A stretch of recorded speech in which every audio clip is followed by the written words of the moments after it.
मुझे बहुत insecurity feel होती है इस रिजॉर्ट में। ये इतना गंदा होटल है कि आगे जो इसमें चैट में बातें लिखी हुई है मैं आपको बोल भी नहीं सकता। अंकिता भंडारी को उस रात वीआईपी को सर्विस देने के लिए 10,000 रुपए तक दिए जा रहे थे।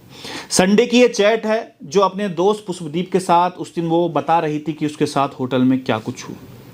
उसमें कह रही थी कि मंडे को वीआईपी गेस्ट आ रहे हैं और उन्हें एक्स्ट्रा सर्विस चाहिए। आज तमाम ये सवाल इसलिए उत्पन्न हो रहे हैं क्योंकि जो उर्मिला सनावर है उन्होंने फिर से एक नई कंट्रोवर्सी इस पूरे मुद्दे में खड़ी कर दी। जो हमारे पुराने दर्शक हैं उन्हें मालूम होगा कि सबसे पहले हमारे द्वारा ही ये तमाम चैट वायरल की गई थी और ये सवाल पूछा गया था कि अंकिता भंडारी आखिर कहाँ गई, उस पहाड़ की बेटी के साथ क्या हुआ। ये दोबारा सवाल आज इसलिए उत्पन्न हो रहे हैं क्योंकि सत्ता पक्ष में बैठे हुए कुछ मजबूत लोग शायद ये नहीं चाहते कि इसकी सीबीआई जांच हो। ये सवाल आज इसलिए भी उत्पन्न हो रहे हैं क्योंकि इस एसआईटी की जो रिपोर्ट है और जो लोगों का कहना है या जो लोग सत्ता पक्ष अपनी तरफ से जनता को बताने की कोशिश कर रही है कि वीआईपी कौन है, सबूत आप ला के दीजिए। उत्तराखंड सरकार के प्रवक्ता और वन मंत्री सुबोध उनियाल कल एक प्रेस कॉन्फ्रेंस करते हैं और जनता से बोलते हैं कि आपके पास जो सबूत है वो लेके आए। भाई, जनता का काम सबूत लाना नहीं है, सबूत लाना तो आपकी पुलिस का काम है, आपकी एसआईटी का काम है। और जनता से आप सबूत क्यों मांग रहे हो? जनता ने तो सबूत दे दिए या मीडिया के माध्यम से सबूत आ गए। जो उस रात की अंकिता की चैट थी जहां पर अंकिता भंडारी अपने दोस्त को यह बता रही थी कि वीआईपी गेस्ट आ रहे हैं मंडे को और वो एक्स्ट्रा सर्विस की डिमांड कर रहे हैं, वो 10,000 रुपए तक दे रहे हैं। और अंकिता खुद इस बात को उसमें कबूला है कि उसे बहुत इनसिक्योरिटी फील होती है इस होटल के अंदर। और उसके कुछ दिन बाद अंकिता भंडारी गायब हो जाती है और उसकी लाश नहर में मिलती है। आज ये सवाल इसलिए दोबारा से उत्पन्न हो रहे हैं जो उर्मिला सनावर ने सवाल उठाए हैं। जो रिकॉर्डिंग सामने पे आई है विधायक ये कह रहा है कि उसमें दुष्यंत गौतम वो था। अब ये बात जनता तो नहीं बताएगी, ये बात तो खुद पुलिस को उर्मिला सनावर है उसको गिरफ्तारी करके और उससे वो सबूत लेने। जनता के मन में सवाल है कि किसी भी होटल या रिजॉर्ट में आप चले जाइएगा, वहाँ पर सीसीटीवी तो सब जगह होते हैं लेकिन वहाँ पर सीसीटीवी नहीं मिले। इसका मतलब दो सवाल इसमें है, या तो जो जांच कमेटी थी उन्होंने वो सीसीटीवी वहाँ से गायब कर दिए क्योंकि हो सकता है कि उसमें कुछ सत्ता से जुड़े हुए लोग हों, एक ये हो सकता है।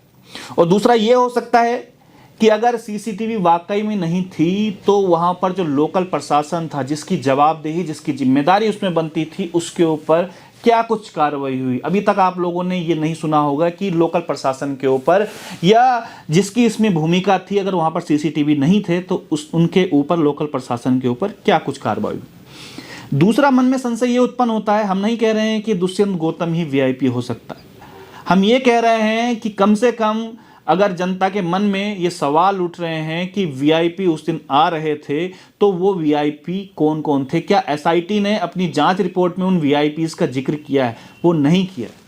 इसलिए बार बार ये सवाल मन में उत्पन्न हो रहे हैं। और तीसरे सवाल ये इसलिए मन में उत्पन्न हो रहे हैं जो सीबीआई की डिमांड की जा रही है। कहते हैं कि सुप्रीम कोर्ट के किसी जज की निगरानी में सीबीआई जांच की जाए तो उससे सरकार को क्या दिक्कत हो सकती या दुष्यंत कुमार गौतम को इससे क्या दिक्कत हो सकती है? भाई, उनके लिए तो अच्छा है कि सीबीआई जांच हो जाएगी तो दूध का दूध पानी का पानी हो जाएगा। हमने देखा है उत्तराखंड के अंदर ही जब एक प्रॉपर्टी के मामले में सीबीआई जांच हो सकती है या जो अलग अलग छोटे छोटे मामले, अंकिता का मामला तो नेशनल इंटरनेशनल तक पहुंच गया है, जो उत्तराखंड के वो छोटे छोटे मामले में उन तक सीबीआई जांच हो गई। तो ये तो इतना बड़ा मामला है, जब पूरी जनता ये चाह रही है कि सीबीआई जांच हो तो उसके बाद भी सरकार क्यों नहीं कर पा रही? इससे नीयत पर शक होता है। आप कह रहे हैं ना कि सबूत लाइएगा और आप सीबीआई जांच नहीं करा रहे हैं तो इस पे नीयत पे शक हो सकता है। अभी तक जो 3 आरोपी थे, मुख्य आरोपी, उनके फ़ोन रिकॉर्ड, कॉल रिकॉर्ड की जानकारी भी जनता तक नहीं आई कि उस रात वो किस किस से बात कर रहे थे, कौन कौन लोग उनसे संपर्क में थे, वो गेस्ट कौन से थे जो आ रहे थे, क्या वो सत्ता से जुड़े हुए लोग थे, जो उस रात वहाँ पर आने वाले थे उनका भी कुछ पता नहीं चला। तो इस वजह से ये मन में शंका उत्पन्न हो रही है। और तीसरी शंका मन में ये भी उत्पन्न हो रही है कि एसआईटी पे भरोसा कैसे करें। अगर वो लोग सत्ता से जुड़े हुए हैं तो एसआईटी तो खुद प्रदेश सरकार के अंडर में आती है, तो एसआईटी पे किस प्रकार से भरोसा किया जा सकता है। ये क्वेश्चन मार्क उत्तराखंड की जनता खड़ा कर रही है। और सबसे बड़ा क्वेश्चन मार्क ये खड़ा कर रही है कि उस रात जो क्राइम सीन पे बुलडोजर किसने चलाया, उस रात जो रेणु बिष्ट जो वहाँ की विधायिका हैं खुलेआम लिख रही है, तो उन पर कार्रवाई क्यों नहीं हुई। किसने उन्हें क्राइम सीन पर बुलडोजर चलाने की अनुमति प्रदान की। जब इस प्रकार के तमाम हम सबूत देखते हैं तो मन में ये सवाल उठता है कि कुछ ना कुछ तो गड़बड़ है।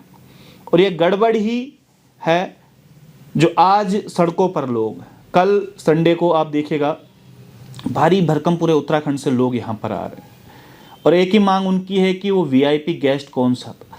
जब तक पूरा इंसाफ अंकिता को नहीं मिलेगा तब तक वो आधा अधूरा इंसाफ हो, क्योंकि ये तो खाली कठपुतलियाँ हैं। उस पहाड़ की बेटी जिसको ज़बरदस्ती वो वैश्यवृत्ति में धकेलना चाह रहे थे, वो पहाड़ की लड़की हमारी नहीं मानी, तो क्या उसका सज़ा जो उसकी सज़ा है उसको मौत के रूप में इन्होंने दी। वो अपराधी आखिर कौन है, वो कितना बड़ा सत्ता में बैठा हुआ आदमी है जो अभी तक सरकार ना ही सीबीआई ला पा रही है और ना ही सीबीआई के ऊपर बात करना चाहती है। सीबीआई तो हमने जिस समय पेपर लीक प्रकरण चल रहा था उसमें भी तमाम बातें हुई थी कि हम सीबीआई नहीं लेकर आएंगे, लेकिन जब पूरे जो स्टूडेंट हैं या उनके अभिभावक हैं जब सड़कों पर उतरे तो सरकार मजबूरन सीबीआई लेकर आई। और ये तो इतना बड़ा मामला है कि हर घर में हर किसी को अंकिता की पीड़ा, और अगर सरकार सीबीआई नहीं लेके आ रही है तो कहीं ना कहीं शंका उत्पन्न होती है सरकार के प्रति लोगों के मन में, तो इसलिए आज लोग सड़कों पर हैं। आप इस बारे में क्या कुछ सोचते हैं ज़रूर कमेंट बॉक्स में बताइएगा, और सरकार की सीबीआई ना लाने के पीछे मंशा भी आप ज़रूर बताइएगा कि आपके अंदाजे से क्या कुछ हो सकती। तब तक के लिए जुड़े रहिएगा विजयपथ न्यूज़ पर। बहुत बहुत धन्यवाद। नमस्कार।